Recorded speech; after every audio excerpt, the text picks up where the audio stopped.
Apoie este canal para que possamos manter nosso projeto de distribuir audiolivros de qualidade gratuitamente para todos. A sua ajuda é essencial para mantermos o nosso trabalho. Faça uma doação pelo Pix de qualquer valor pela chave telefônica na descrição abaixo, ou pelo link do QR Code na descrição do vídeo. Se preferir transferência bancária, confira as informações na descrição abaixo.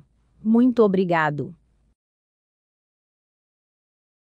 Revista Espírita. Jornal de Estudos Psicológicos. Publicado sob a direção de Allan Kardec. 1860. Maio. Boletim da Sociedade Parisiense de Estudos Espíritas. Sexta-feira, 30 de março de 1860, sessão particular. Assuntos administrativos. O Sr. Ledoyen, tesoureiro, apresenta o balanço da situação financeira da sociedade no segundo semestre do ano social, encerrado a 30 de março de 1860. O balanço é aprovado. Comunicações diversas. Primeiro, o Sr. Chouard, de Lyon, homenageia a sociedade com 2 brochuras, contendo uma ode sacra sobre a imortalidade da alma, e a outra, uma sátira sobre as sociedades em comandita. A sociedade agradece ao autor, e, embora uma dessas 2 brochuras seja estranha aos objetivos de seus trabalhos, ambas integrarão o acervo de sua biblioteca. Segundo, leitura de 3 cartas do Sr. Morelli sobre as curas operadas pela senhorita Godu, médium curador, que foi morar na casa dele, e colocou-se sob o seu patrocínio. Como homem de ciência, o Sr. Morelli observa os efeitos do tratamento praticado por essa senhorita nos diversos doentes que ela cuida. Ele procede a anotações exatas, como faria numa sala de clínica, e até chegou a constatar, em curto espaço de tempo, resultados deveras prodigiosos. Acrescenta o Sr. Presidente, que a sociedade tem duplo motivo para interessar-se pela senhorita Godu, além da simpatia que naturalmente excitam os exemplos de caridade e desinteresse, tão raros em nossos dias. Do ponto de vista espírita, essa jovem lhe oferece preciosa matéria de estudo, por desfrutar de uma faculdade de certo modo excepcional. Quem não se interessaria por um médium de efeitos físicos, capaz de produzir fenômenos extraordinários? Quem poderia ver com indiferença aquele, cujas faculdades são proveitosas à humanidade, revelando-nos, além disso, uma nova força da natureza? Terceiro, carta do Sr. Conde de R., membro titular, que partiu para o Brasil, e que agora se acha retido no porto de Cherbourg, em razão do mau tempo. Ele pede à sociedade que o evoque na presente sessão, se possível. O Senhor T. observa que essa mesma pessoa já foi evocada 2 vezes, parecendo-lhe supérflua uma terceira evocação. O Sr. Allan Kardec responde que, sendo o estudo o objetivo da sociedade, a mesma pessoa pode oferecer observações úteis numa terceira vez, tão bem quanto o fez na segunda ou na primeira. A experiência, aliás, prova que o espírito é tanto mais lúcido e explícito quanto mais frequentemente se comunica e, de certo modo, se identifica com o médium que lhe serve de instrumento. Não se trata aqui da satisfação a um capricho, ou da vã curiosidade. Em suas evocações, a sociedade não procura consentimento nem divertimento. Ela quer instruir-se. Ora, encontrando-se o Sr. de R. numa situação completamente diferente daquela em que foi evocado, pode ensejar novas observações. Consultado sobre a oportunidade de tal evocação, São Luís responde que ela não poderia ocorrer naquele momento. Estudos. Primeiro, são obtidos 2 ditados espontâneos, um de São Luís, pela senhorita Wet, e outro de Charlete, pelo Sr. Didier Filho. Segundo, perguntas diversas dirigidas a São Luís sobre o espírito que se comunicou espontaneamente na última sessão sob o nome de Beng, através da senhorita Boyer, e que revelou a intenção de semear a perturbação e a discórdia, e de ter interferido em diversas comunicações. Das respostas obtidas resulta um ensinamento interessante sobre o modo de ação dos espíritos uns sobre os outros. Terceiro, o Sr. R. propõe a evocação de um de seus amigos, desaparecido desde 1848, e do qual não se teve mais notícias. Considerando-se o avanço das horas, tal evocação foi adiada para a próxima sessão. A sociedade decide que não se reunirá sexta-feira santa, 6 de abril. A partir de 20 de abril, as sessões ocorrerão na nova sede da sociedade, a Rua Saint-Anne, número 59, Passagem Saint-Anne. Sexta-feira, 13 de abril, sessão particular. Assuntos administrativos, nomeação de 4 novos membros, como associados livres. A sociedade confirma o título de membro honorário a 5 membros precedentemente escolhidos. Comunicações diversas. A senhora Deso, membro da sociedade, tendo feito uma viagem a Dieppe, dirigiu-se até Grandes Ventes, onde ouviu, do próprio padeiro Goubert, a confirmação de todos os fatos relatados no número do mês de março, e com detalhes ainda mais minuciosos. Pelo exame dos lugares pôde constatar, sobretudo para certos fatos, que a fraude era impossível. Parece resultar das informações obtidas, que esses fenômenos tiveram como causa a presença de um rapaz, que desde algum tempo, estava a serviço do padeiro, responsável, igualmente, por fatos semelhantes ocorridos em outras casas. Sendo os fenômenos independentes de sua vontade, pode-se classificá-lo na categoria dos médiuns naturais ou involuntários, de efeitos físicos. Desde que deixou a casa do Sr. Goubert, nada se repetiu. Estudos. Primeiro, ditados espontâneos, obtidos por 3 médiuns. Segundo, evocação do Dr. Vogel, viajante no interior da África, onde morreu assassinado. A evocação não deu os resultados esperados. O espírito declara estar sofrendo, e reclama preces para ajudá-lo a sair da perturbação em que ainda se encontra. Diz que mais tarde poderá ser mais explícito. Propõe o Sr. Allan Kardec, como assunto de estudo, o exame aprofundado e detalhado de certos ditados espontâneos, ou outros, que poderiam ser analisados e comentados, como se faz com as críticas literárias. Tal gênero de estudo teria a dupla vantagem de exercitar a apreciação do valor das comunicações espíritas e, em segundo lugar, como consequência dessa apreciação, desencorajar os espíritos enganadores que, vendo suas palavras censuradas, controladas pela razão e, finalmente, repelidas, desde que tivessem um cunho suspeito, acabariam por compreender que perdem tempo. Quanto aos espíritos sérios, poderiam ser chamados para darem explicações e desenvolvimentos sobre os pontos de suas comunicações que necessitassem de elucidação. A sociedade aprova a referida proposta. Sexta-feira, 20 de abril de 1860, sessão particular. Correspondência. Primeiro, carta do Sr. J. de Saint-Étienne, membro titular, contendo apreciações muito judiciosas sobre o espiritismo. Prova esta carta que o autor o compreende sob seu verdadeiro ponto de vista. Segundo, carta do Sr. L., operário de Troyes, contendo reflexões quanto à influência moralizadora da doutrina espírita sobre as classes trabalhadoras. Convida os adeptos sérios a se ocuparem da propaganda em suas fileiras, no interesse da ordem, nelas visando reanimar os sentimentos religiosos, que se extinguem, dando lugar ao cepticismo, que é a chaga de nosso século, e à negação de toda a responsabilidade moral. Esses 2 senhores já declararam em outras cartas, jamais terem visto algo em matéria de espiritismo prático, mas nem por isso estarem menos convencidos, em razão do alcance filosófico da ciência. O presidente chama a atenção, a esse respeito lembrando, que diariamente tem exemplos semelhantes, não da parte de pessoas que acreditam cegamente, mas, ao contrário, daquelas que refletem, e se dão ao trabalho de compreender.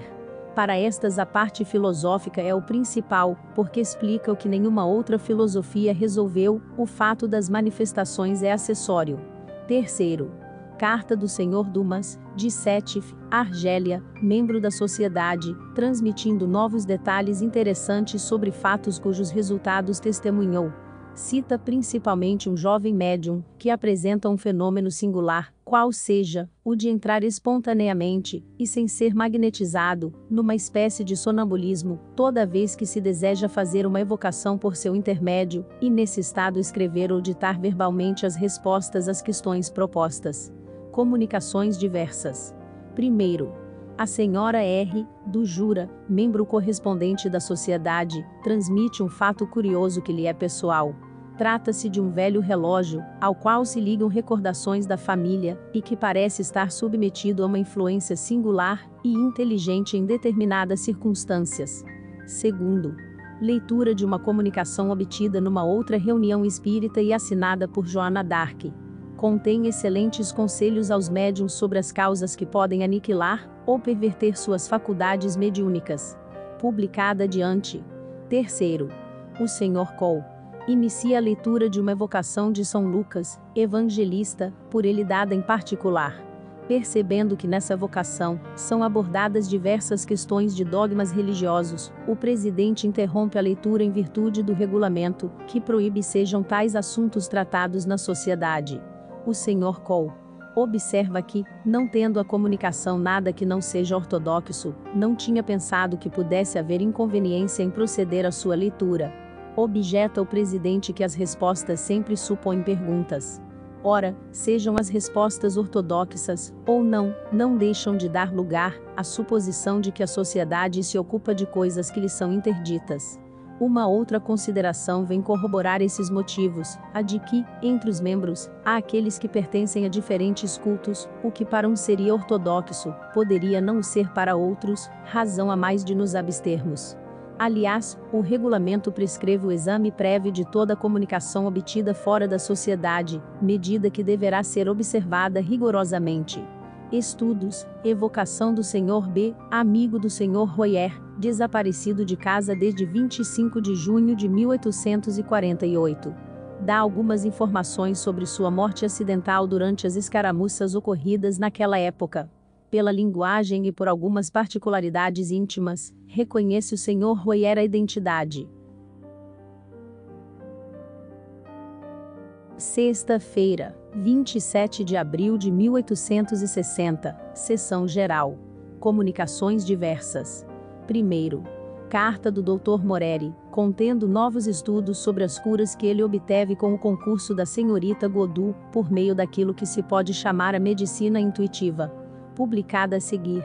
Segundo, a propósito da medicina intuitiva, o Sr. C., um dos ouvintes presentes à sessão, após convidado pelo presidente, dá informações do mais alto interesse sobre o poder curador, de que desfrutam certas castas negras. Natural do Hindustão, de origem indiana, o Sr. C. foi testemunha ocular de numerosos fatos desse gênero, dos quais não se dava conta àquela época. Hoje ele encontra chave no espiritismo e no magnetismo. Os negros curadores fazem largo uso de certas plantas, mas muitas vezes se contentam em apalpar e friccionar o doente, agindo conforme as instruções de vozes ocultas que lhes falam. Terceiro, fato curioso de intuição circunstanciada de uma existência anterior. A pessoa em questão, que consigna o fato numa carta a um de seus amigos, o qual a leu, diz que desde sua infância tem uma lembrança precisa de haver perecido durante os massacres de São Bartolomeu, recordando-se até mesmo de detalhes de sua morte, lugares, etc. As circunstâncias não permitem ver nesse pensamento o resultado de uma imaginação exaltada, considerando-se que tal lembrança remonta a uma época na qual não se cogitava absolutamente, nem de espíritos, nem de reencarnação. Quarto, o Sr. Georges G., de Marselha, transmite o seguinte fato. Um jovem rapaz morreu há 8 meses, e sua família, na qual se encontram 3 irmãs médiums, o evoca quase diariamente, servindo-se de uma cesta. Cada vez que o espírito é chamado, um cãozinho, do qual muito gostava, pula sobre a mesa, e vem cheirar a cesta, dando grunhidos. A primeira vez que isso aconteceu, a cesta escreveu espontaneamente: "Meu bravo cachorrinho, tu me reconheces?" Diz o Sr. G. poder assegurar a realidade do fato. Não o viu, mas as pessoas que o contam, e que muitas vezes o testemunharam, são muito bons espíritas e bastante sérias, para que se possa duvidar de sua sinceridade. Depois disso, pergunta ele se o perispírito, mesmo não tangível, tem um aroma qualquer, ou se certos animais são dotados de uma espécie de mediunidade. Um estudo especial será feito ulteriormente sobre esse interessante assunto, no qual outros fatos não menos curiosos parecem lançar alguma luz. Quinto, constatação de um espírito mau, trazido a uma reunião particular por um visitante, donde se pode deduzir a influência exercida pela presença de certas pessoas, em determinadas circunstâncias.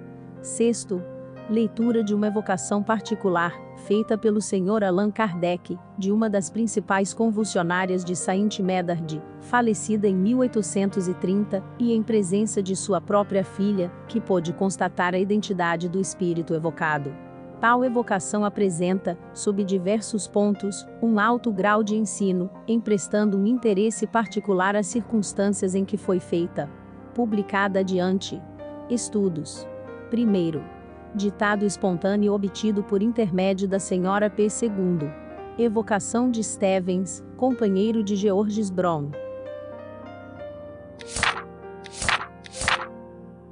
História do espírito familiar do Senhor de Corace. Devemos a gentileza de um de nossos assinantes, a interessante notícia que se segue, tirada das crônicas de Froissart, provando que os espíritos não são uma descoberta moderna. Pedimos permissão aos nossos leitores para relatá-la no estilo da época século XIV.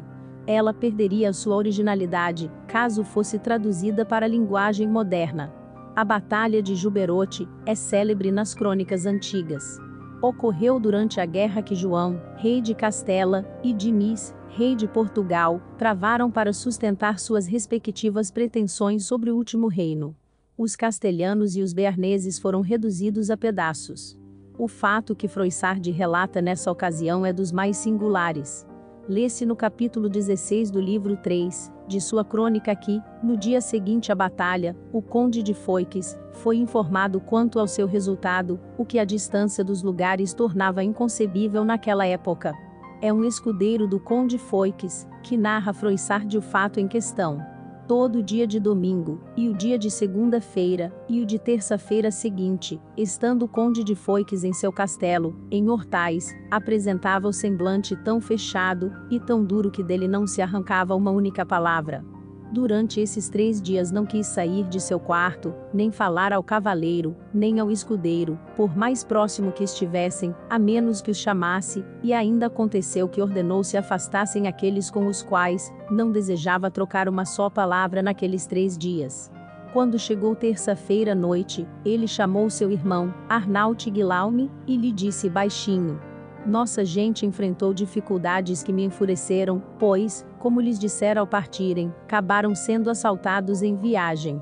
Arnault Guillaume, que é um homem muito prudente e um cavaleiro audacioso, conhecendo a maneira e a condição de seu irmão, calou-se, e o conde, que desejava experimentar sua coragem, por haver durante muito tempo suportado seu aborrecimento, tomou ainda a palavra, e falou mais alto do que o fizera da primeira vez, dizendo: por Deus, Senhor Arnault, é assim como vos digo, e logo teremos notícias, mas nunca o país de Béarn perdeu tanto, desde 100 anos até hoje, como perdeu desta vez em Portugal. Vários cavaleiros e escudeiros que estavam presentes, e que viram e compreenderam o conde, não ousaram falar. E então, 10 dias mais tarde, soube-se a verdade por parte daqueles que lá haviam estado por dever de ofício, os quais lhe contaram primeiramente, fazendo em seguida a todos quantos quisessem ouvir, todas as coisas, na forma e maneira, por que se deram em Juberote. Isto renovou o pesar do conde, e da gente de seu país, que lá haviam perdido seus irmãos, seus pais, seus filhos e seus amigos. Santa Maria! Disse eu ao escudeiro que me narrava a história, como pôde o conde de Foix saber, sem presumir, da noite para o dia? Por minha fé, disse ele o sente bem, como demonstrou. Então é adivinho, disse eu, ou tem mensageiros que cavalgam tão rápido quanto o vento, ou deve se tratar de alguma artimanha. O escudeiro começou a rir, e disse: é preciso que ele o saiba por alguma espécie de necromancia. A bem da verdade, nada sabemos, nesta terra, como ele a usa, a não ser por suposição. Então, disse eu ao escudeiro, tende a bondade de me dizer e declarar a imaginação que pensais, e eu vos serei grato. E se é uma coisa para calar, calarei, jamais abrirei minha boca, haja o que houver no mundo. Peço-vos, disse o escudeiro, pois não gostaria que soubessem, que eu o tivera dito. Então me levou para um ângulo do castelo de Hortais, e depois começou a fazer o seu relato, dizendo: há cerca de 20 anos, reinava neste país um barão que se chamava Raimon, senhor de Corace. Como sabeis, Corace é uma cidade a 7 léguas desta cidade de Hortais. Ao tempo em que vos falo, o senhor de Corace tinha um pleito em Avinhão, perante o Papa, sobre os dízimos da igreja, em sua cidade, contra um padre da Catalunha, muito abastado e que reclamava direitos sobre esses dízimos de Corace, que bem valiam uma renda anual de 100 florins, e o direito que ele tinha, mostrava e provava, por sentença definitiva, o Papa Urbano V, em consistório geral, condenou o cavaleiro e julgou a favor do padre. Da última sentença do Papa, levou carta e cavalgou tantos dias, que chegou ao Berne e mostrou suas bulas, e suas cartas e entrou na posse desse dízimo. O senhor de Corace, adiantou-se e disse ao padre: Mestre Pedro, ou Mestre Martim, tal era o seu nome, pensais que por vossas cartas eu deva perder minha herança? Não vos considero tão atrevido, a ponto de a tomar, nem que leveis as coisas que são minhas, porquanto se o fizerdes arriscais vossa vida. Mas ide a outra parte impetrar benefícios, porque de minha herança nada obtereis, e, de uma vez por todas, eu vo-lo proíbo. O padre desconfiou do cavaleiro, que era cruel, e não ousou insistir. Avisou que retornaria a Avinhão, como de fato fez. Mas quando devia partir, veio à presença do cavaleiro e senhor de Corace, e lhe disse: pela força, e não pelo direito, vós me tirais os direitos de minha igreja, com o que, em consciência, praticais grande erro. Não sou tão forte neste país como vós o sois, mas sabei que o mais cedo que eu poder, eu vos enviarei um campeão que temereis mais do que a mim. O senhor de Corace, não levando em consideração essas ameaças, disse-lhe: vai a Deus, vai, faze o que puderes, eu não temo, morto ou vivo, já por tuas palavras não perderei minha herança. Assim se foi o padre, e voltou, não sei para onde, para a Catalunha, ou para Avinhão, e não esqueceu que havia dito ao partir o senhor de Corace, porque, quando o cavaleiro menos pensava, cerca de 3 meses depois, em seu castelo, enquanto dormia em seu leito, ao lado de sua mulher, surgiram mensageiros invisíveis que começaram a revolver tudo quanto encontravam no castelo, parecendo que queriam tudo arrasar, desferindo golpes tão grandes no quarto do senhor que a dama, que lá estava, ficou completamente apavorada. O cavaleiro ouvia tudo isso muito bem, mas não emitiu uma só palavra, por não querer demonstrar falta de coragem. Assim, foi bastante astucioso para enfrentar todas as aventuras. Essas confusões e desordens em vários locais do castelo duraram muito tempo, cessando depois. Na manhã seguinte todos os hóspedes se reuniram e vieram ao senhor, à hora em que ele se levantou, e lhe perguntaram: Senhor, não ouvistes o que ouvimos esta noite? O senhor de Corace disse que não. Que coisas ouvistes? Então lhe falaram sobre a tempestade que se abateu no castelo, derrubando e quebrando toda a louça da cozinha. Ele se pôs a rir, e disse que eles haviam sonhado, e que fora apenas o vento. Em nome de Deus, disse a senhora, eu também ouvi. Quando, em seguida, veio a outra noite, ainda voltaram aquelas tempestades, provocando maior barulho que antes, e dando golpes tão grandes nas portas, e nas janelas do quarto do cavaleiro, que parecia que tudo ia romper-se. O cavaleiro saiu do leito e não pôde, nem quis obter o que desejava. Quem é que bate assim a esta hora, à porta do meu quarto? Logo lhe responderam: sou eu. O cavaleiro perguntou-lhe: quem te envia?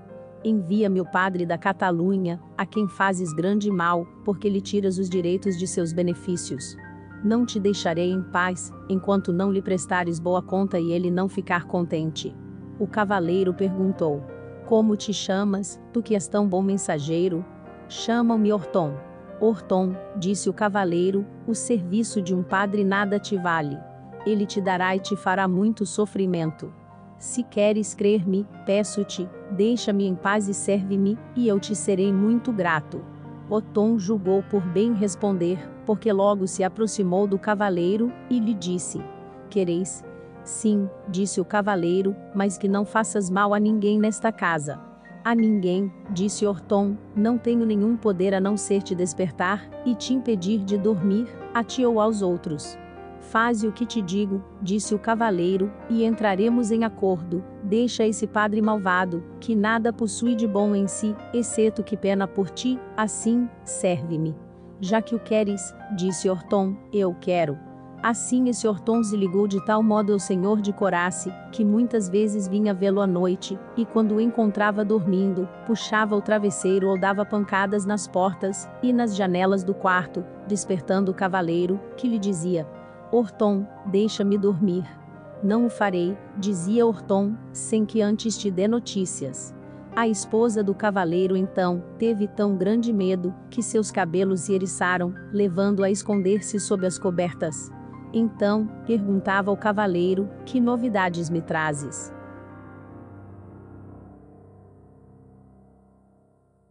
Respondeu Orton: venho da Inglaterra, ou da Hungria, ou de outro lugar. Saí ontem e aconteceram tais coisas. Assim, soube o senhor de Corace, através de Othon, tudo quanto se passava pelo mundo. Manteve esse mensageiro durante 5 anos, e não podia calar-se, nem fazer-se descobrir ao conde de Foix, pela maneira por que vos direi. No primeiro ano o senhor de Corace veio diversas vezes ao conde de Foix, em Hortais, e lhe dizia: Senhor, tal coisa aconteceu na Inglaterra, ou na Alemanha, ou em outro país, e o conde de Foix, após verificar que tudo era verdade, ficava maravilhado de como vinha a saber tais coisas. E tanto insistiu uma vez que o senhor de Corace terminou por dizer-lhe como e por quem lhe vinham tais notícias. Quando o conde de Foix soube a verdade, ficou muito contente e lhe disse: Senhor de Corace, procurai ser-lhe agradável, eu bem que gostaria de ter um tal mensageiro. Isso não vos custa nada, e por esse meio ficareis sabendo realmente o que acontece no mundo. O cavaleiro respondeu: Senhor, eu farei. Assim, o senhor de Corace foi servido por Orton durante muito tempo. Não sei se esse Orton tinha mais de um senhor, mas todas as semanas, 2 ou 3 vezes, vinha visitar o senhor de Corace, dando-lhe notícias do que acontecia nos países onde tinha conversado, e este as escrevia ao conde de Foix, o qual tinha grande alegria. Uma vez estava o senhor de Corace com o conde de Foix e conversavam sobre isto, de modo que o conde lhe perguntou: Senhor de Corace, nunca vistes o vosso mensageiro? Palavra de honra, nunca, nem uma só vez. É maravilhoso, disse o conde, se ele me fosse tão ligado quanto a vós, eu lhe teria pedido, que o demonstrasse a mim, e peço que vos deis ao trabalho de dizer-me qual a sua forma, e a sua maneira. Dissestes que ele fala tão bem, o gascão como eu e vós. Juro, disse o senhor de Corace, é verdade, ele fala tão bem, e tão bonito como vós e eu, e juro que procurarei vê-lo, já que mo aconselhais. Sucedeu que o senhor de Corace, como em outras noites, estava em seu leito, ao lado de sua mulher, a qual já se acostumara a ouvir Orton, e não mais tinha medo. Então veio Orton e puxou o travesseiro do senhor de Corace, que dormia profundamente. Despertando, o senhor de Corace perguntou: Quem está aí? Sou eu, respondeu Orton.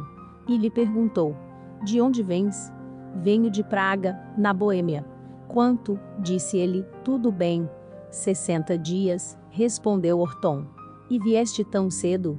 Sim, por Deus, vou tão rápido quanto o vento, ou mais. Então tens asas? Nenhuma, disse. Como então podes voar tão rápido? Respondeu Orton. Não tendes senão que ouvir as notícias que vos trago.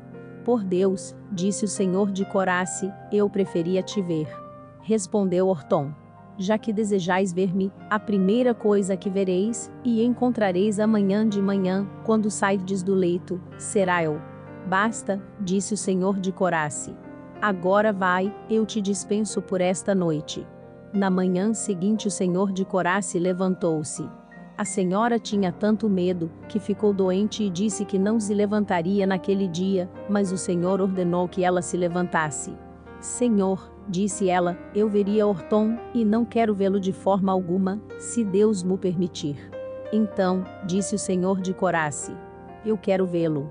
Saiu de mansinho do leito, mas nada viu que pudesse dizer. Eu vi Orton aqui. O dia se passou, e veio a noite. Quando o senhor de Corace estava deitado em sua cama, veio Orton e começou a falar, como de costume.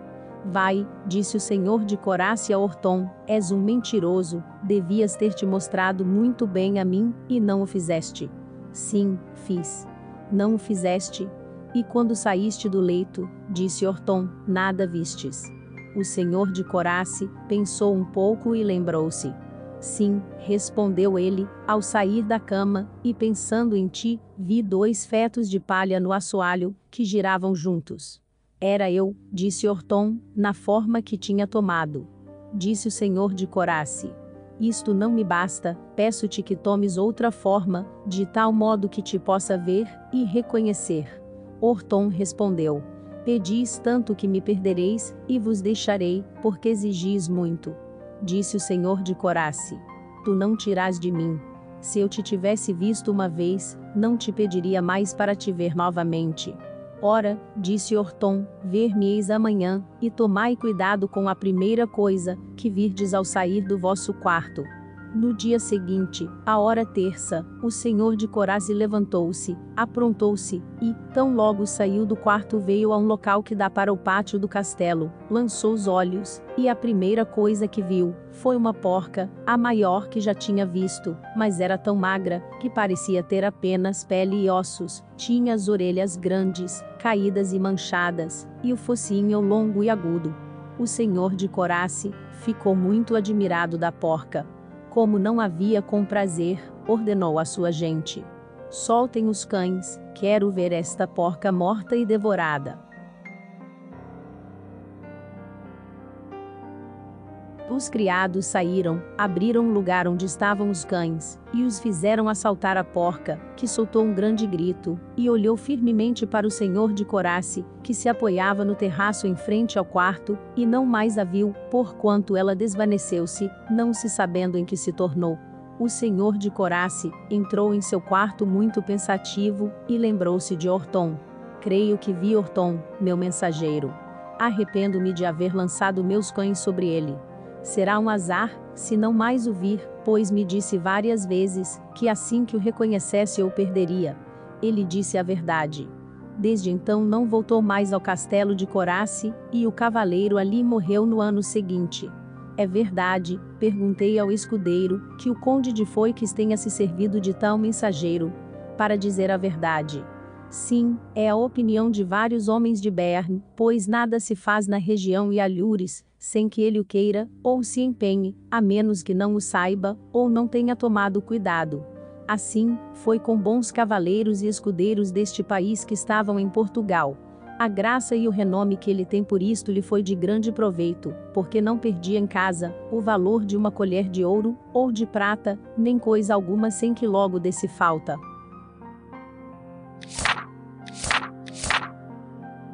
Correspondência. Carta do Dr. Moreri sobre diversas curas obtidas pela medicação da senhorita Desiree Godou. Lessis d'Oudete, perto de Loudec, Côtes do Nord, 25 de abril de 1860.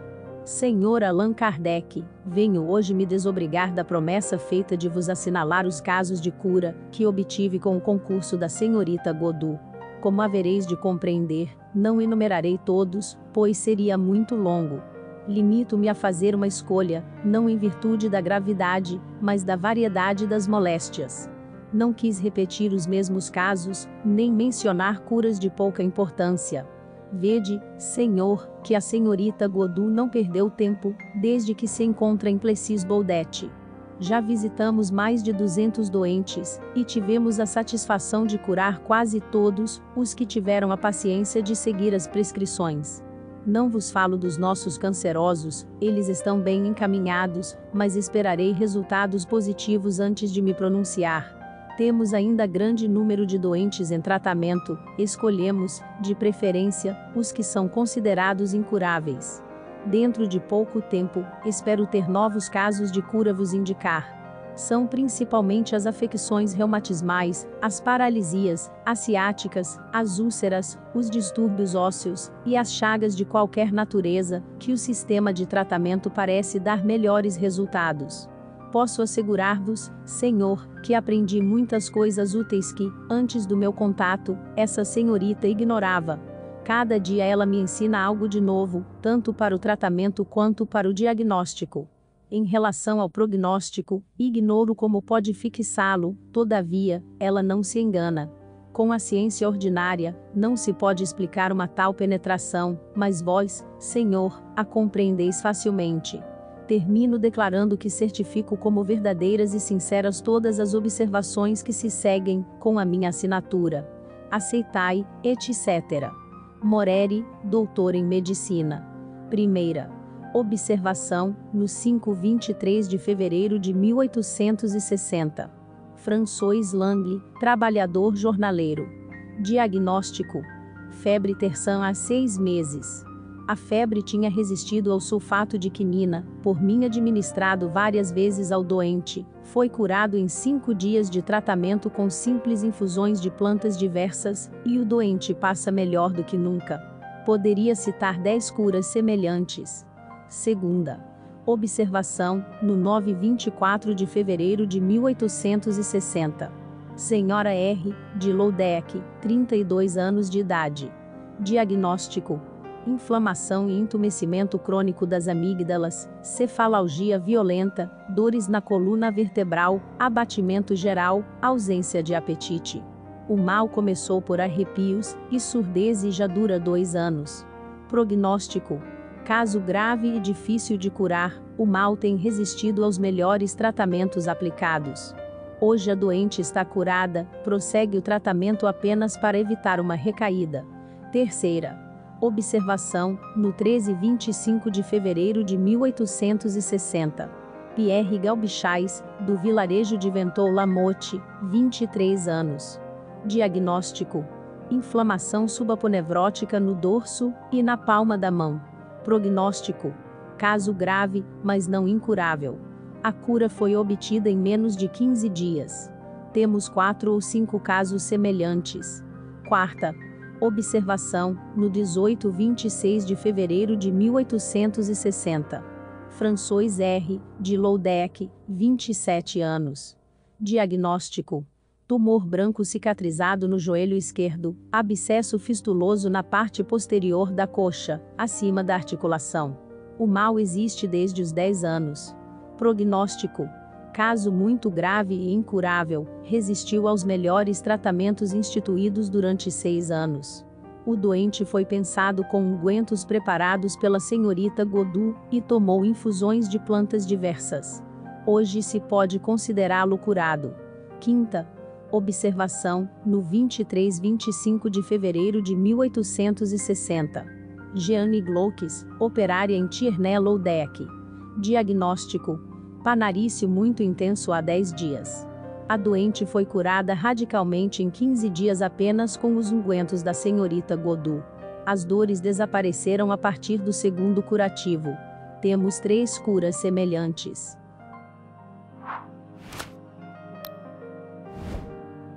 Sexta observação, número 12-25 de fevereiro de 1860. Vicente Gordel, tecelão em Lamotte, 32 anos. Diagnóstico: oftalmia aguda, consequente a uma erisipela intensa. Injeção inflamatória da conjuntiva e grande belida manifestando-se na córnea transparente do olho esquerdo, estado inflamatório geral. Prognóstico: afecção grave e muito intensa. É de temer-se que o olho se perca em 10 dias. Tratamento: aplicação de unguento sobre o olho doente. Hoje a oftalmia está curada, a belida desapareceu, mas o tratamento continua para combater a erisipela, que parece ser de natureza periódica, e, talvez, da artrosa. Sétima observação, número 31-27 de fevereiro de 1860. Marie-Louise Riviere, jornaleira em Lamotte, 24 anos. Diagnóstico: reumatismo antigo na mão direita, com debilidade completa e paralisia das falanges, impossibilidade de trabalhar. Causa desconhecida. Prognóstico: cura muito difícil, se não impossível. Curada em 20 dias de tratamento. Oitava Observação, número 3428 de fevereiro de 1860. Jean-Marie Elie Berry, 19 anos, indigente em Lamotte. Diagnóstico: cefalgia violenta, insônia, hemorragias frequentes pelas fossas nasais, desvio para dentro do joelho direito e para fora da mesma perna. O doente realmente está estropiado. Prognóstico: incurável. Tratamento: tópico extrativo e ungüentos da senhorita Godot. Hoje o membro se endireitou, e a cura é mais ou menos completa, entretanto, continua-se o tratamento, por precaução. Nona. Observação, número 5028 de fevereiro de 1860. Marie Nogrete, 23 anos, de Lamotte. Diagnóstico: inflamação da pleura e do diafragma, entumecimento e inflamação das amígdalas e da úvula, palpitações, tontura, sufocações. Prognóstico: embora a paciente seja forte, seu estado é grave, não pode dar 2 passos. Tratamento: infusões de plantas diversas. Melhor desde o dia seguinte, cura radical em 8 dias. 10ª. Observação, número 109/12 de março de 1860. Pierre-Louis Baudou, comuna de Saint-Hervé. Diagnóstico: surdez desde os 18 anos, consequente a uma febre tifoide. Prognóstico: incurável e rebelde a todo tratamento. Tratamento: injeções e usos de infusões de plantas diversas, preparadas pela senhorita Godot. Hoje o doente ouve o movimento de seu relógio, o barulho o incomoda e atordoa, em razão da sensibilidade do ouvido. 11ª. Observação, no 132/18 de março de 1860. Marie-Louise Malques, 10 anos, residente em Graces. Diagnóstico: reumatismo com rigidez das articulações, particularmente em ambos os joelhos, a criança só anda com muletas. Prognóstico: caso muito grave, se não incurável.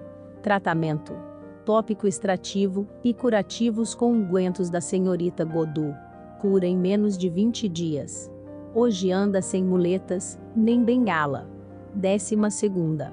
Observação, número 80/19 de março de 1860. Helene Lucas, 9 anos, indigente em Lamotte. Diagnóstico: protrusão e entumecimento permanente da língua, que avança de 5 a 6 centímetros além dos lábios e parece estrangulada, a língua é rugosa, os dentes inferiores estão corroídos pela língua. Para comer, a criança é obrigada a afastar a língua para um lado com uma mão e introduzir os alimentos na boca com a outra. Tal estado remonta à idade de 2 meses e meio. Prognóstico: caso muito grave julgado incurável. Hoje a língua retraiu-se, e a doente está quase completamente curada. Moreri.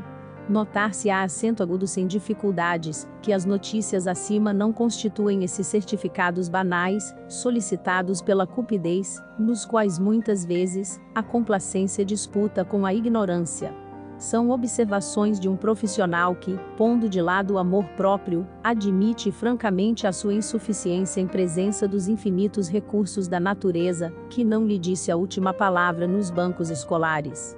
Reconhece que essa moça, sem instrução especial, ensinou-lhe mais do que certos livros dos homens, porque lê no próprio livro da natureza. Como homem sensato, prefere salvar um doente por meios aparentemente irregulares, a deixá-lo morrer segundo as regras, e não se julga humilhado. Comprometemo-nos a fazer um estudo sério no próximo artigo, do ponto de vista teórico, sobre essa faculdade intuitiva, mais frequente do que se pensa, mas que é mais ou menos desenvolvida, através da qual a ciência poderá aurir preciosas luzes, quando os homens não se julgarem mais sábios que o Senhor do Universo. Através de um homem muito esclarecido, natural do Hindustão, e de origem indiana, obtivemos preciosos ensinamentos sobre as práticas da medicina intuitiva pelos nativos, e que vem acrescentar à teoria, o testemunho de fatos autênticos, bem observados.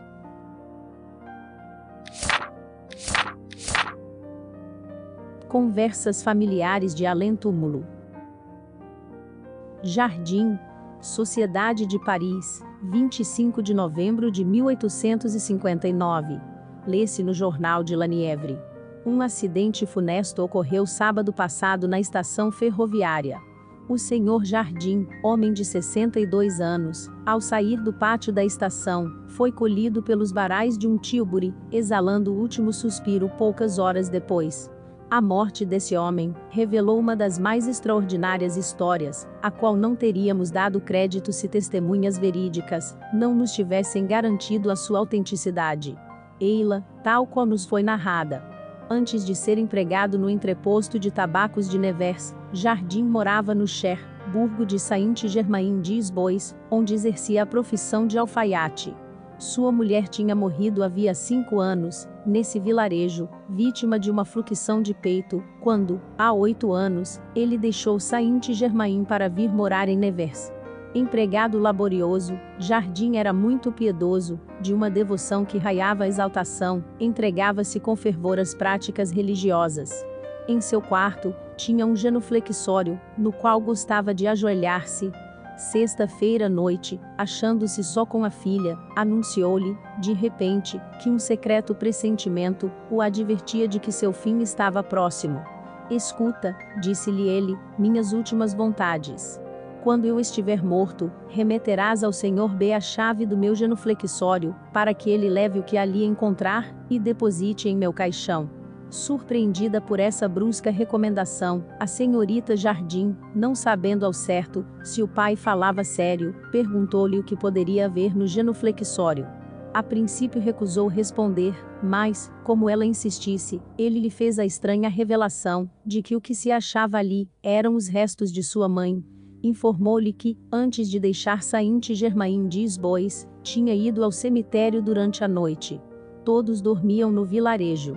Sentindo-se muito só, tinha ido à sepultura da esposa e, armado de uma pá, havia cavado a terra até atingir o caixão que continha os restos daquela que fora sua companheira. Não querendo separar-se desses preciosos despojos, recolhera os ossos e os depositara no seu genuflexório.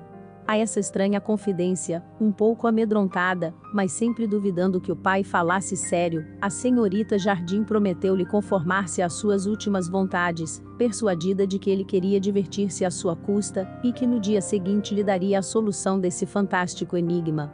No dia seguinte, sábado, Jardim foi ao escritório, como de costume. Cerca de 1 hora, foi mandado à estação de mercadorias, para despachar sacos de tabaco destinados ao abastecimento do entreposto.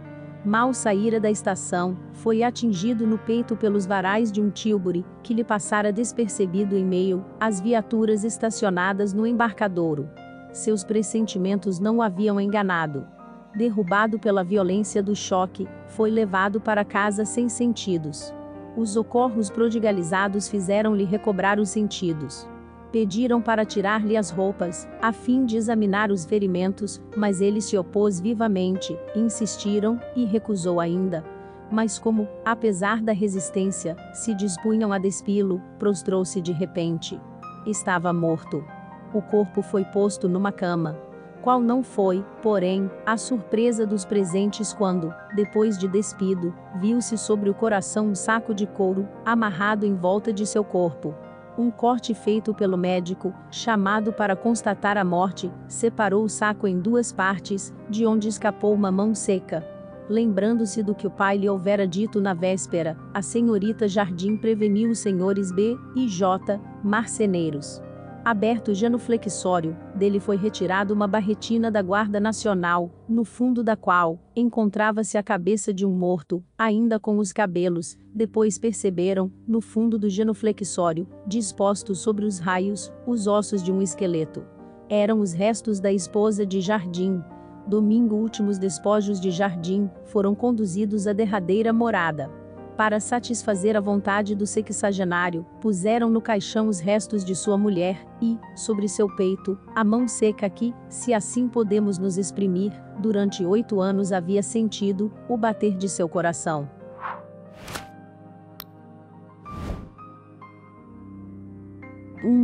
Evocação. Resposta. Eis-me aqui. 2. Quem vos preveniu de que desejávamos falar-vos? Resposta. Nada sei, fui arrastado até aqui. 3. Onde estáveis quando vos chamamos? Resposta: junto a um homem de quem gosto, acompanhado de minha esposa. 4. Como tivestes o pressentimento da morte? Resposta: tinha sido prevenido por aquela que tanto lamentava. Deus o havia concedido, por sua prece. 5. Então vossa mulher estava sempre ao vosso lado? Resposta: ela não me deixava. 6. Os seus restos mortais, que conserváveis no genuflexório, eram a causa de sua presença contínua? Resposta: de maneira alguma, mas eu acreditava. 7. Assim, se não tivesseis conservado esses restos, nem por isso o espírito de vossa mulher deixaria de ficar ao vosso lado? Resposta: então o pensamento não é mais poderoso para atrair o espírito do que os restos, sem importância para ele. 8. Revistes imediatamente vossa esposa no momento da morte? Resposta: foi ela quem veio receber-me e esclarecer-me. 9. Tiveste imediatamente a consciência de vós mesmo? Resposta: ao cabo de pouco tempo, eu tinha uma fé intuitiva na imortalidade da alma. 10. Vossa esposa deve ter tido existências anteriores à última. Como se explica que as tenha esquecido, para consagrar-se inteiramente a vós? Resposta: tinha de me guiar em minha vida material, sem, por isso, renunciar às suas antigas afeições. Quando dizemos que jamais deixamos um espírito encarnado, deveis compreender que por isso, queremos dar a entender, que frequentemente estamos mais junto a ele do que a lures. A rapidez do nosso deslocamento nolo permite, de maneira tão fácil quanto, a vós, uma conversa com vários interlocutores. 11. Lembrai-vos de vossas existências anteriores? Resposta: sim. Na última, fui um pobre camponês, sem nenhuma instrução, mas, anteriormente, havia sido religioso sincero, devotado ao estudo. 12. A extraordinária afeição que tinhais por vossa mulher não teria, como causa, antigas relações de outras existências? Resposta: não. 13. Sois feliz como espírito? Resposta: mas não é possível, deveis compreender. 14. Podeis definir vossa felicidade atual e dizer-nos a sua causa? Resposta: eu não deveria ter necessidade de vô-lo dizer.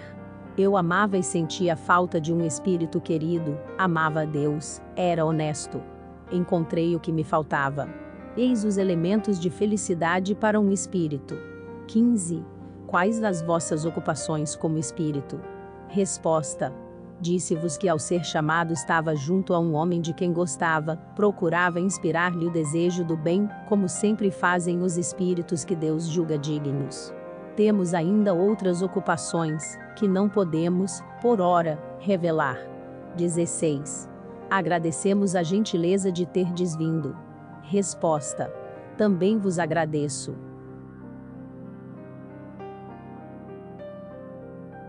Uma convulsionária. Havendo as circunstâncias nos posto em contato com a filha de uma das principais convulsionárias de Saint Médard, foi possível recolher sobre essa espécie de seita alguns ensinamentos particulares. Assim, nada há de exagerado, no que se relata sobre as torturas, a que voluntariamente se submetiam os fanáticos. Sabe-se que uma das provas, designadas pelo nome de grandes socorros, consistia em sofrer a crucificação e todos os tormentos da paixão do Cristo. A pessoa de quem falamos, falecida em 1830, ainda tinha nas mãos os buracos feitos pelos pregos, que haviam servido para suspendê-la à cruz, e ao lado as marcas das lançadas que havia recebido. Ela escondia cuidadosamente esses estigmas do fanatismo, e sempre tinha evitado explicá-los aos filhos. É conhecida na história das convulsionárias sob um pseudônimo que nos calaremos, por motivos que logo serão indicados. A conversa a seguir ocorreu em presença de sua filha, que a desejou. Suprimimos as suas particularidades íntimas, que não interessariam aos estranhos, mas que foram, para a moça, uma prova incontestável da identidade de sua mãe. 1. Evocação. Resposta: há muito que desejo conversar convosco. 2. Qual o motivo que vos levava a desejar conversar comigo? Resposta: Sei apreciar vossos trabalhos, apesar do que possais pensar de minhas crenças. 3. Vedes aqui a senhora vossa filha? Foi, sobretudo, ela quem quis conversar convosco, e ficaremos muito contentes de o aproveitar para nossa instrução. Resposta: sim, uma mãe sempre vê seus filhos. 4. Sois feliz como espírito? Resposta: sim e não, porque poderia ter feito melhor, mas Deus leva em conta minha ignorância. 5. Lembrais perfeitamente da vossa última existência? Resposta: eu teria muitas coisas a vos dizer, mas orai por mim, a fim de que isto me seja permitido. 6. As torturas a que vos submetestes vos elevaram e tornaram mais feliz como espírito? Resposta: não me fizeram mal, mas não me fizeram avançar em inteligência. 7. Rogo-vos a gentileza de ser mais precisa. Pergunto se aquilo vos foi levado à conta de mérito? Resposta: direi que tendes uma pergunta em O Livro dos Espíritos, que dá uma resposta geral. Quanto a mim, era uma pobre fanática. Nota: alusão à questão 726, de O Livro dos Espíritos, sobre os sofrimentos voluntários. 8. Essa questão diz que o mérito dos sofrimentos voluntários está na razão da utilidade, que daí resulta para o próximo. Ora, os das convulsionárias não teriam, segundo creio, senão um fim puramente pessoal? Resposta: era geralmente pessoal, e se jamais falei disso a meus filhos foi, porque compreendia, vagamente, que não era o verdadeiro caminho. Observação: aqui o espírito da mãe responde, por antecipação, ao pensamento da filha, que desejava perguntar-lhe por que, em vida, tinha evitado falar disso aos filhos. 9. Qual era a causa do estado da crise das convulsionárias? Resposta: disposição natural e superexcitação fanática. Jamais teria querido que meus filhos fossem arrastados por essa ladeira fatal, que hoje reconheço melhor ainda. Respondendo espontaneamente a uma reflexão de sua filha, que, entretanto, não havia formulado a pergunta, acrescenta o espírito: eu não tinha educação, mas intuição de muitas existências anteriores. 10. Dentre os fenômenos produzidos entre as convulsionárias, alguns apresentam analogia com certos efeitos sonambúlicos, por exemplo, a penetração do pensamento, a visão à distância, a intuição das línguas. O magnetismo representava nisso um certo papel? Resposta: muito, e vários sacerdotes magnetizavam, sem que as pessoas o soubessem. 11. De onde provinham as cicatrizes que apresentáveis nas mãos, e em outras partes do corpo? Resposta: pobres troféus de nossas vitórias, que não serviram a ninguém, e que muitas vezes excitaram paixões. Deveis compreender-me. Observação: parece que se passavam coisas de grande moralidade na prática das convulsionárias, que haviam revoltado o coração honesto dessa senhora, levando-a, mais tarde, quando acalmada a febre fanática, a tomar aversão por tudo quanto lhe recordasse o passado.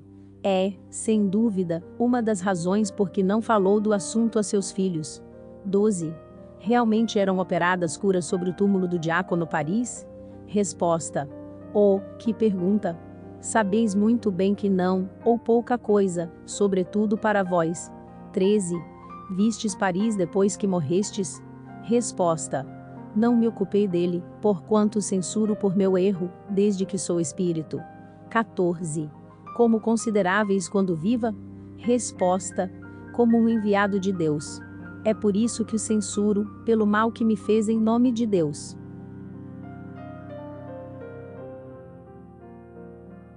15. Mas não é ele inocente pelas tolices praticadas em seu nome após a sua morte? Resposta: não, porque ele próprio não acreditava no que ensinava. Quando viva não o compreendi, como compreendo agora. 16. É verdade que o espírito dele tenha ficado alheio, como ele o disse, às manifestações ocorridas em sua sepultura? Resposta: ele vos enganou. 17. Assim, ele citava o zelo fanático? Resposta: sim, e ainda o faz. 18. Quais são as vossas ocupações como espírito? Resposta: procuro instruir-me, é por isso que disse, que desejava vir entre vós. 19. Em que lugar vos achais aqui? Resposta: perto do médium, com a mão sobre o seu braço ou sobre o seu ombro. 20. Se vos pudéssemos ver, sob que forma seríeis vista? Resposta: minha filha veria sua mãe, como quando viva. Quanto a vós, me veríeis em espírito, a palavra, não vula posso dizer. 21. Explicai-vos, por gentileza. Que pretendeis dizendo que eu vos veria em espírito? Resposta: uma forma humana transparente, conforme a depuração do espírito. 22. Dissestes haver tido outras existências. Lembrais-vos delas? Resposta: sim, já vos falei delas, e, por minhas respostas, deveis ver que tive muitas. 23. Poderíeis dizer qual a que precedeu a última, que conhecemos? Resposta: não esta noite, e não por este médium. Pelo Senhor, se quiserdes. Nota: ela designa um dos assistentes, que começava a escrever como médium, e explica sua simpatia por ele, porque diz tê-lo conhecido em sua precedente existência. 24. Ficaríeis contrariada se eu publicasse esta conversa na revista? Resposta: não, é necessário que o mal seja divulgado. Mas não me chameis. Seu nome de guerra. Detesto esse nome. Designai-me, se quiserdes, como a grande mestra. Observação: é para condescender com o seu desejo, que não citamos o nome pelo qual era conhecida, e que lhe traz penosas recordações. 25. Nós vos agradecemos por terdes vindo, e pelas explicações que nos destes. Resposta: sou eu quem vos agradece por terdes proporcionado, a minha filha a oportunidade de encontrar sua mãe, e a mim, a de poder fazer um pouco de bem. Variedades. A Biblioteca de Nova York, lê-se no Courrier des États-Unis. Um jornal de Nova York publica um fato bastante curioso, do qual certo número de pessoas já tinha conhecimento, e sobre o qual, desde alguns dias, eram feitos comentários assaz divertidos. Os espiritualistas veem nele um exemplo, a mais das manifestações do outro mundo. As pessoas sensatas não vão procurar tão longe a explicação, reconhecendo claramente os sintomas característicos de uma alucinação. É também a opinião do próprio Dr. Cogswell, o herói da aventura. O Dr. Cogswell é o bibliotecário-chefe da Astor Library. O devotamento que se permite ao acabamento de um catálogo completo da biblioteca, muitas vezes o leva a consagrar a esse trabalho as horas que deveria destinar ao sono. É assim que tem oportunidade de visitar sozinho, à noite, as salas onde tantos volumes se acham arrumados nas estantes. Há cerca de 15 dias, pelas 11 horas da noite, ele passava, com o castiçal na mão, diante de um dos recantos cheios de livros, quando, para sua grande surpresa, percebeu um homem bem posto, que parecia examinar com cuidado os títulos dos volumes. A princípio, imaginando que se tratasse de um ladrão, recuou e observou atentamente o desconhecido. Sua surpresa tornou-se ainda mais viva quando reconheceu, no visitante noturno, o doutor, que tinha vivido na vizinhança de Lafayette Place, mas que estava morto e enterrado havia 6 meses. O Dr. Cogswell não acredita muito em aparições, e as teme menos ainda. Não obstante, resolveu tratar o fantasma com atenção, e, levantando a voz, disse-lhe: doutor, como se explica que em vida provavelmente jamais tenhais vindo a esta biblioteca, e agora visitais depois de morto? Perturbado em sua contemplação, o fantasma olhou o bibliotecário ternamente, e desapareceu sem responder. Singular alucinação, disse o Sr. Cogswell disse para si. Sem dúvida terei comido algo indigesto ao jantar. Retornou ao trabalho, depois foi deitar-se e dormiu tranquilamente. No dia seguinte, à mesma hora, teve vontade de visitar a biblioteca. No mesmo local da véspera encontrou o mesmo fantasma, dirigiu-lhe as mesmas palavras e obteve o mesmo resultado. Eis uma coisa curiosa, pensou ele, é preciso que eu volte amanhã. Antes de voltar, porém, o Dr. Cogswell examinou as estantes que pareciam interessar vivamente ao fantasma, e, por uma singular coincidência, reconheceu que estavam repletas de obras antigas e modernas de necromancia. No dia seguinte, ao encontrar pela terceira vez o doutor morto, variou a pergunta, e lhe disse: é a terceira vez que vos encontro, doutor. Dizei-me se algum desses livros perturba vosso repouso, a fim de que eu mande retirar da coleção. O fantasma não respondeu desta, como das outras vezes, mas desapareceu definitivamente, e o perseverante bibliotecário pôde voltar à mesma hora e ao mesmo lugar, noites seguidas, sem o encontrar.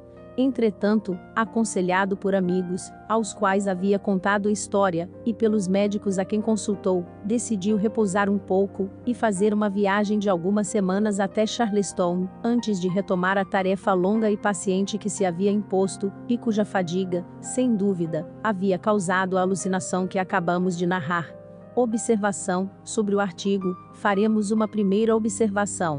É a falta de cerimônia com que os negadores dos espíritos se atribuem o monopólio do bom senso.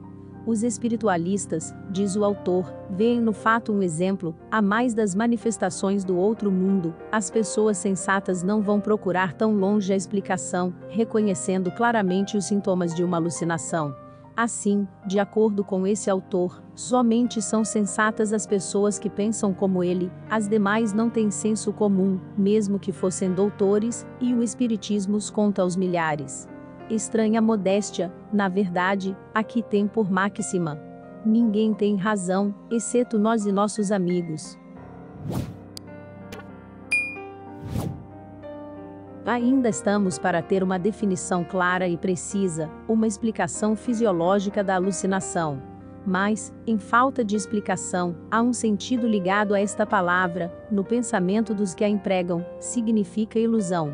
Ora, quem diz ilusão diz ausência de realidade, segundo eles, é uma imagem puramente fantástica, produzida pela imaginação, sob o império de uma superexcitação cerebral.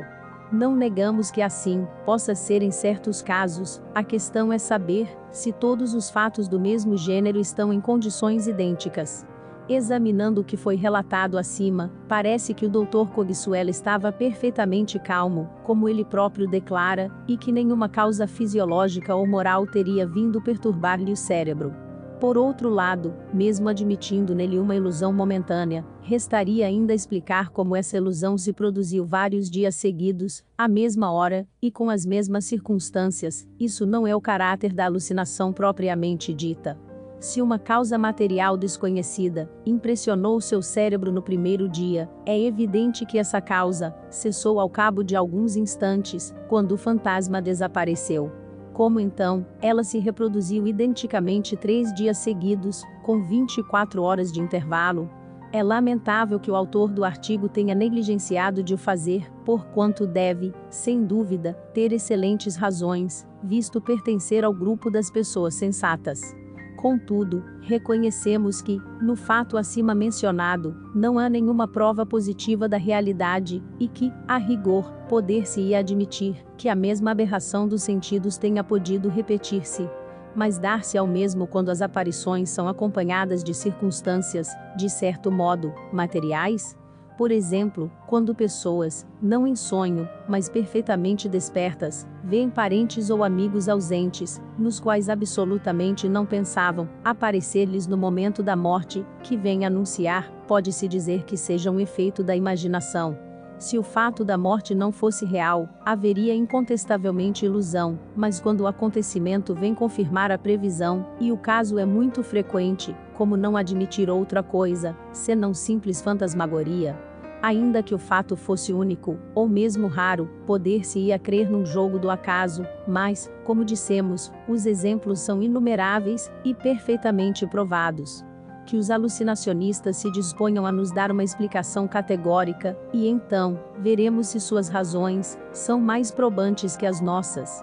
Gostaríamos, sobretudo, que nos provassem a impossibilidade material que a alma, principalmente eles, que se julgam sensatos por excelência, e admitem que temos uma alma que sobrevive ao corpo, que nos provassem, dizíamos, que essa alma, que deve estar em toda parte, não possa estar à nossa volta, ver-nos, ouvir-nos, e, desde então, comunicar-se conosco.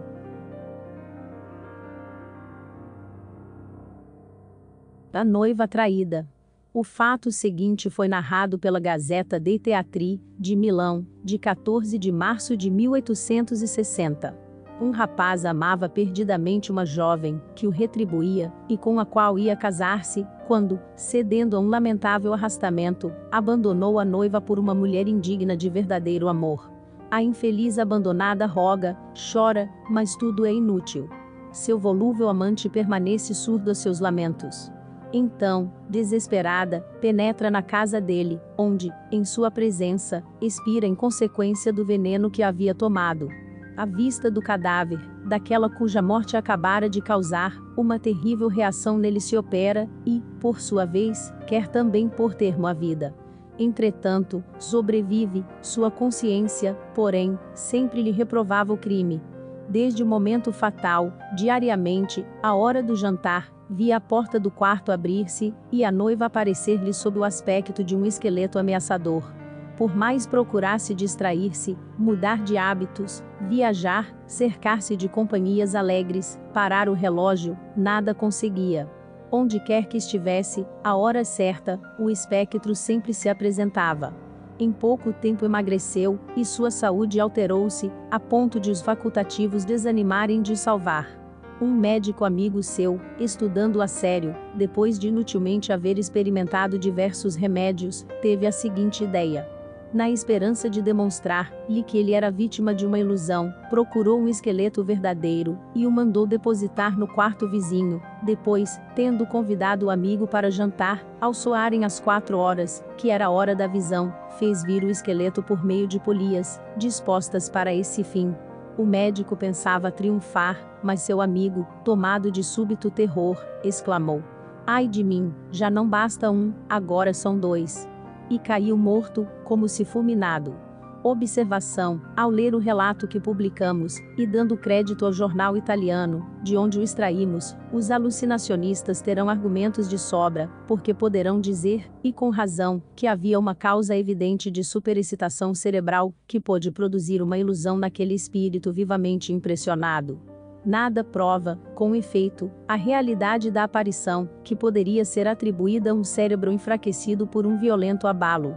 Para nós, que conhecemos tantos fatos análogos indubitáveis, dizemos que ela é possível, e, em todo caso, o conhecimento aprofundado do espiritismo teria dado ao médico um meio mais eficaz de curar seu amigo.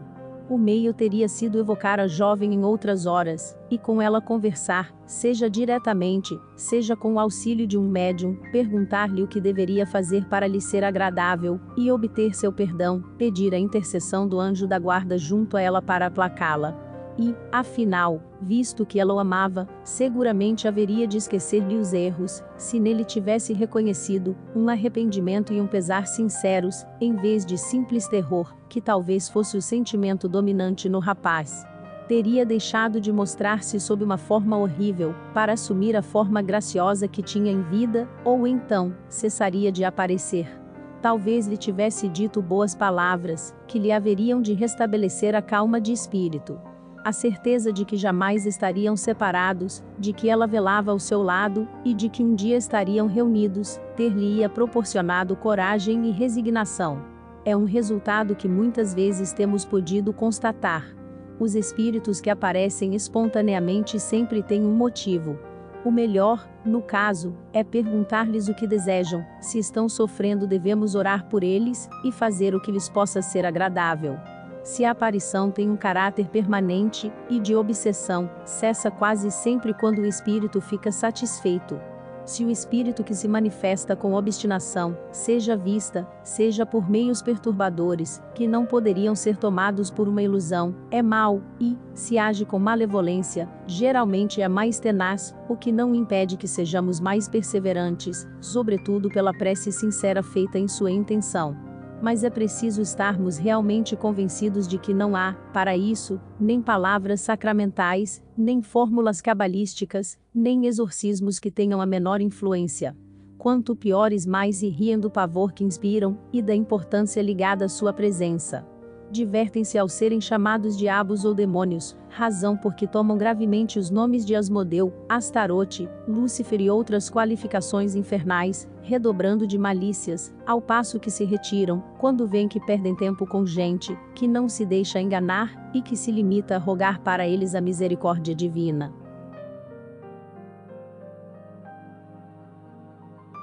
Superstição. Lê-se no Siècle, de 6 de abril de 1860. O senhor Félix N., jardineiro dos arredores de Orléans, passava por ter a habilidade de isentar os conscritos do sorteio, isto é, de os fazer obter um bom número. Prometeu ao senhor Frederic Vincent P., jovem vinhateiro de St. Jean de Bray, fazê-lo tirar o número que quisesse, mediante a quantia de 60 francos, 30 dos quais adiantadamente, e o restante após o sorteio. O segredo consistia em rezar 3 Pater e 3 Ave durante 9 dias.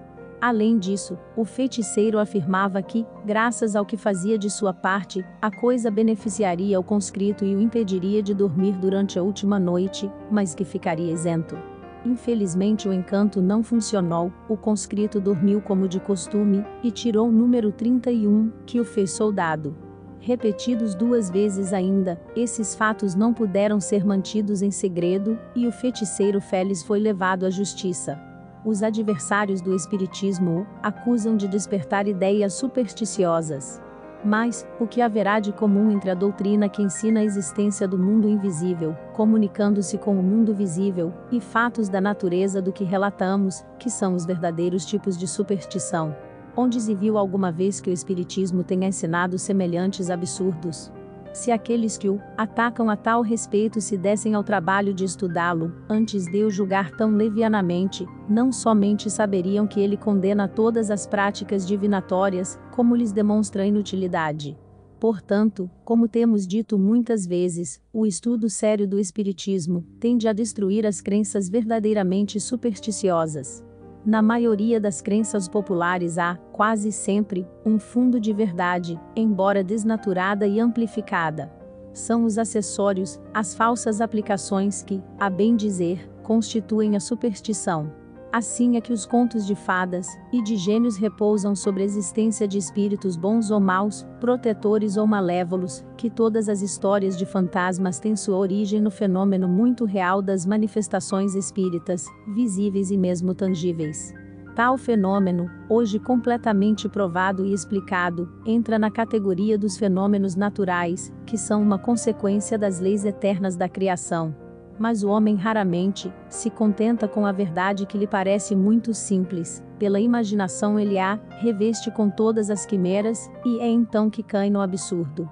Vêm depois os que têm interesse em explorar essas mesmas crenças, as quais juntam um prestígio fantástico, próprio a servir aos seus interesses.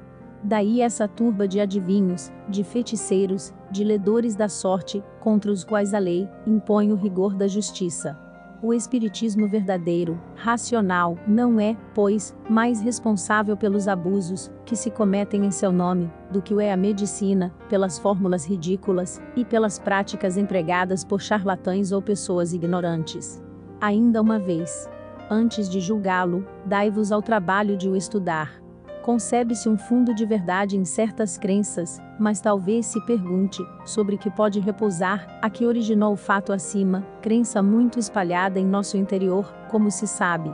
Parece-nos que tem seu princípio no sentimento intuitivo dos seres invisíveis, aos quais se é levado a atribuir um poder, de que muitas vezes não dispõe.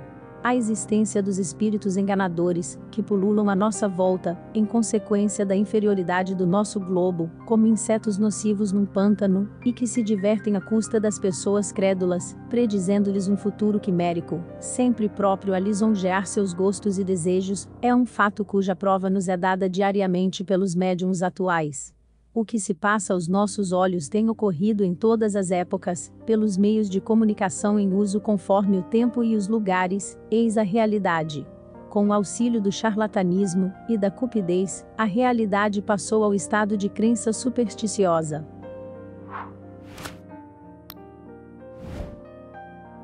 Pneumatografia ou escrita direta. No dia 11 de fevereiro último, o Senhor Décimo, um dos nossos mais ilustres literatos, achava-se em casa da senhorita Wet, com 6 outras pessoas, há tempos iniciadas nas manifestações espíritas.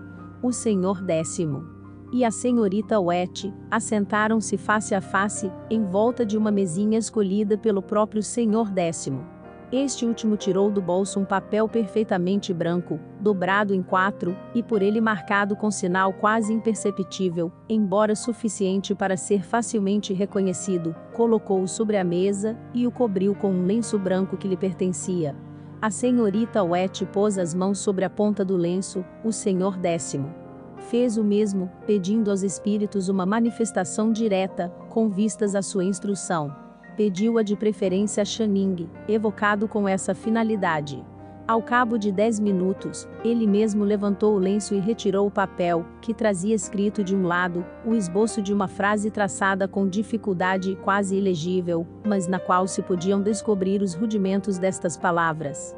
Deus vos ama, do outro lado estava escrito Deus, no ângulo exterior, e Cristo, no fim do papel.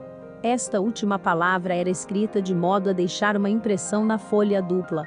Uma segunda prova foi feita em condições exatamente iguais, e, ao cabo de um quarto de hora, o papel continha, na face inferior, e em caracteres fortemente traçados em negro, estas palavras inglesas: God loves you, e, mais abaixo, Channing. No fim do papel ele havia escrito em francês: Fé em Deus. Enfim, no reverso da mesma página existia uma cruz com um sinal semelhante a um caniço, ambos traçados com uma substância vermelha.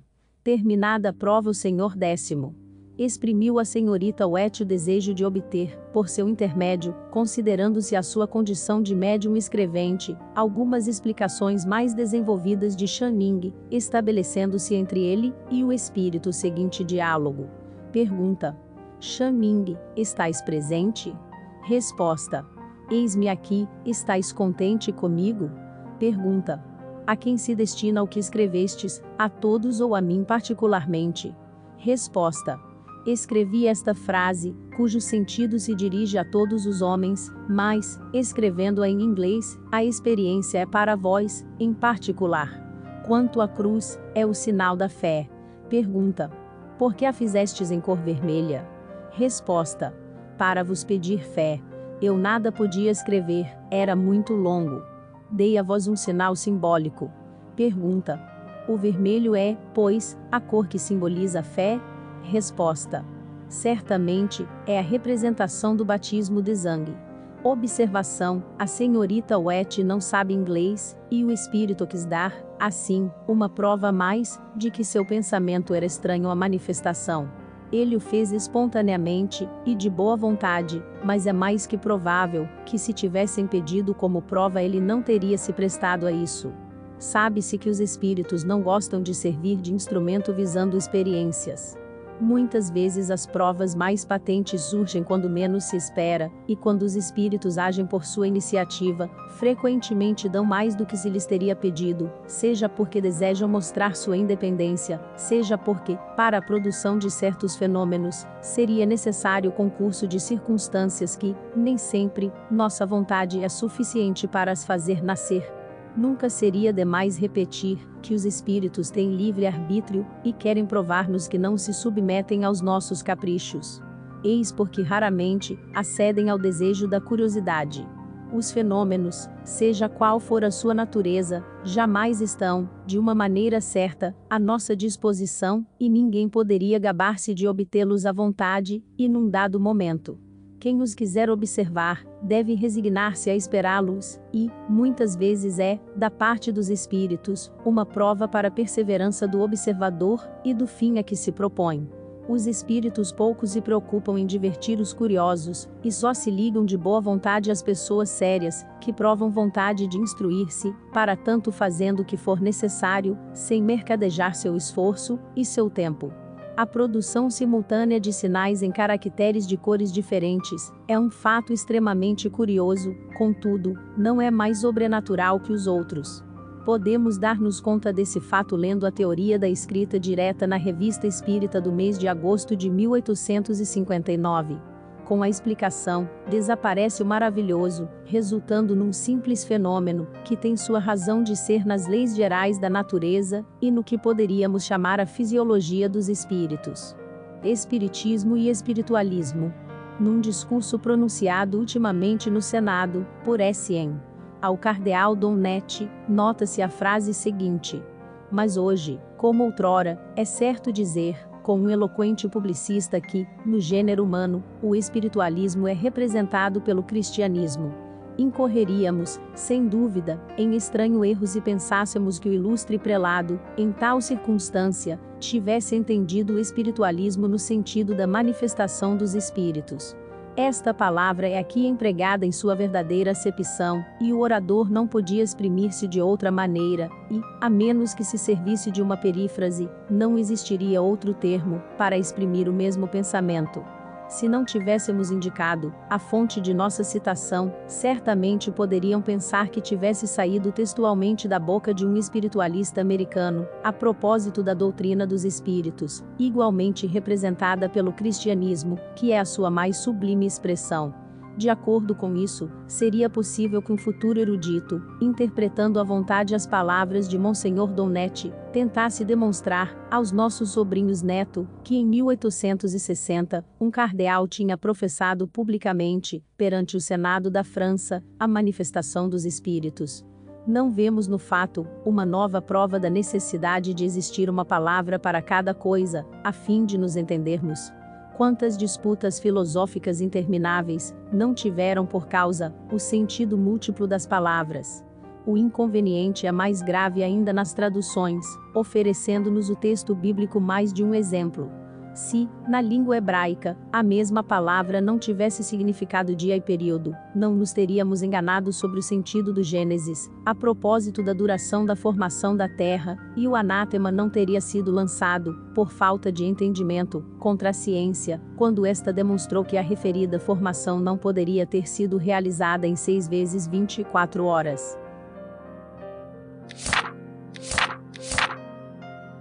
Ditados espontâneos. As diferentes ordens de espíritos. Comunicação particular obtida pela senhora Désio, membro da sociedade, de seu finado marido. Escuta-me, cara amiga, se queres que te diga boas e grandes coisas. Não vês a direção dada a certos acontecimentos, e a vantagem que daí se pode tirar para o progresso da obra santa? Ouve os espíritos elevados e trata, sobretudo, de não os confundir com os que procuram impor-se por uma linguagem mais pretensiosa do que profunda. Não mistures os teus com os pensamentos deles. Seria possível que os habitantes da terra pudessem encarar as coisas do mesmo ponto de vista que os espíritos desprendidos da matéria e obedientes às leis do Senhor. Não confundas no mesmo conjunto todos os espíritos. Eles são de ordens bem diferentes. O estudo do Espiritismo vos ensina, mas, deste lado, quanto tendes ainda a aprender. Há, na Terra, uma multidão de indivíduos, cuja inteligência não se assemelha absolutamente, alguns dentre eles parecem aproximar-se mais dos animais que do homem, ao passo que existem outros de tal modo superiores, que se é tentado a dizer, que se aproximam de Deus, espécie de blasfêmia, que se deve traduzir pelo pensamento, de que eles têm em si uma centelha dessas claridades celestes, lançadas em seu coração pelo Divino Mestre. Pois bem, seja qual for a diversidade das inteligências na raça humana, convence-te de que tal diversidade é infinitamente maior ainda entre os espíritos. Neste ponto há os inferiores, que não têm semelhantes entre os homens, enquanto os há bastante purificados, para se aproximarem de Deus, e o contemplarem toda a sua glória. Submetidos às suas menores ordens, só aspiram a obedecer e a agradar. Chamados a circular em meio dos mundos, ou a fixar-se segundo o que convém à execução dos grandes desígnios do Senhor, a uns diz: Ide, revelai meu poder a esses seres grosseiros, cuja inteligência já é tempo de despertar. A outros: percorrei esses mundos, a fim de que, guiados por vossos ensinos, os seres superiores que os habitam, juntem novas grandezas a todas as que já lhes foram reveladas. Que todos sejam instruídos, de que chegará o dia, em que as claridades do alto não mais serão obscurecidas, mas brilharão eternamente. Teu amigo. Os 2 ditados seguintes foram obtidos num pequeno círculo íntimo do bairro de Luxemburgo e nos são enviados por nosso colega Sr. Solichon, que os assistiu. Lamentamos que nossas ocupações ainda não nos tenham permitido comparecer a essas reuniões, para as quais houveram por bem convidar-nos. Sentir-nos-emos felizes quando pudermos assisti-las, porque sabemos que são presididas por um sentimento de verdadeira caridade cristã e de recíproca benevolência. 1. Remorso e arrependimento. Estou contente por ver que vos reunis pela mesma fé, e pelo amor de Deus Todo-Poderoso, nosso Divino Senhor possa Ele guiar-vos sempre no bom caminho, e cumular-vos com seus benefícios, o que fará, se vos tornardes dignos. Amai-vos sempre uns aos outros, como irmãos, prestai-vos mútuo auxílio, e que o amor do próximo não vos seja uma palavra vazia de sentido. Lembrai-vos de que a caridade é a mais bela das virtudes, e que, de todas, é a mais agradável a Deus, não só dessa caridade, que dá um óbolo aos infelizes, mas a que vos leva a ter compaixão das misérias de nossos irmãos, que vos faz partilhar suas dores morais, aliviar o fardo que os oprime, a fim de lhes tornar a dor menos viva, e a vida mais fácil.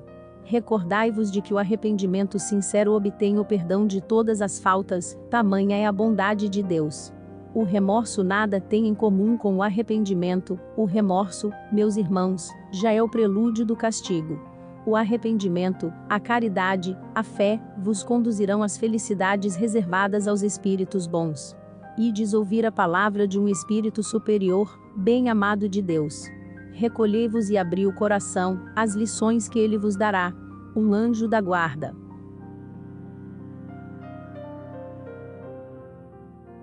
2. Os médiuns. Sinto-me satisfeito por ver que sois pontuais ao encontro que vos marquei. Possa a bondade de Deus estender-se sobre vós, e serdes auxiliados por vossos anjos da guarda, com seus conselhos, preservando-vos da influência dos espíritos maus, se souberdes escutar sua voz, e fechar o coração ao orgulho, à vaidade e à inveja. Encarregou-me Deus de uma missão a cumprir junto aos crentes, que Ele favorece com o mediunato. Quanto mais graças receberem do Altíssimo, mais perigos correrão, e esses perigos são tanto maiores quanto nascem dos mesmos favores que Deus lhes concede. As faculdades de que gozam os médiuns lhes atraem os elogios dos homens. Felicitações, adulações, eis o escolho. Esses mesmos médiuns, que deveriam ter sempre presente na memória sua incapacidade primitiva, a esquecem, fazem mais. O que só devem a Deus, atribuem ao seu próprio mérito. Que acontece, então? Os espíritos bons os abandonam. Não tendo mais bússola para os guiar, se transformam em joguete dos espíritos enganadores.